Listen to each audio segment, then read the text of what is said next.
And we're now getting some breaking news. Ukrainian President Zelenskyy says that he has arrived in the United States, and he also says that he hopes that Ukraine's shared strength with America and with other European friends will compel Russia to real peace. And in fact, Zelenskyy goes on to say that he is grateful to President Donald Trump for the invitation, and also says that we all equally want to end this war swiftly and securely. So ahead of the much anticipated meeting between Donald Trump and Ukrainian President Zelenskyy, Zelenskyy says that he hopes that the Ukraine's shared strength with America and with the European friends will compel Russia to real peace. And he also goes on to say that they all equally want to end this war swiftly and securely. So Ukrainian President Zelenskyy is now in United States. The meeting will be taking place at 10 p.m. in Washington, D.C., which will also be attended by the European allies of Ukraine. And Zelenskyy says that he's grateful to President Trump for the invitation and that they all equally want to end this war swiftly and securely.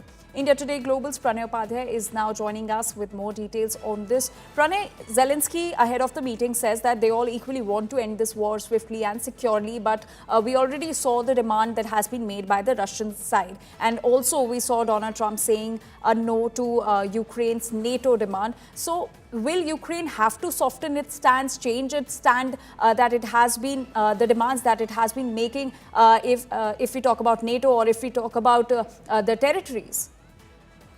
That is, for the world to see that, and we have to wait for the conclusion of the summit, and in White House that what solution they come up with and what is being offered to Russia, what is being offered to Ukraine. But definitely, this time there is a difference because Ukraine want to present it as the issue of collective security of Europe, and that's why if you see that not only the Ukrainian President Zelenskyy is there, but the other European leaders have also expressed their desire to join this conversation, and they are making it as a collective case because that puts additional pressure on U.S. President Donald Trump to negotiate a fair solution for Ukraine, because if you see the social media post of Ukrainian President Zelenskyy, he not only thanked the U.S. President for the invitation, but he also expressed his commitment that we have a strong desire to end this war quickly and reliably, but the peace must be lasting, and that remains the underlying factor because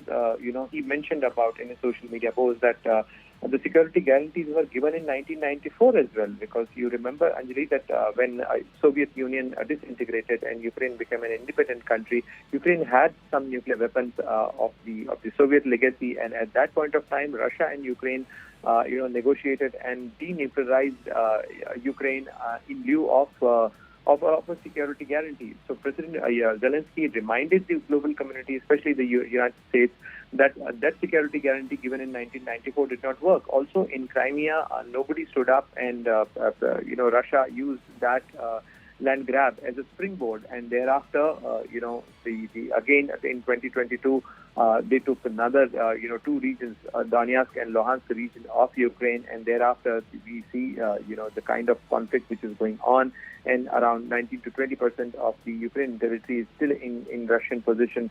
So President Zelenskyy, making it here clear that he doesn't want to cede any territory to Russia. Now we have to see that what President Donald Trump can work out, because the red lines from the Russian side are also clear.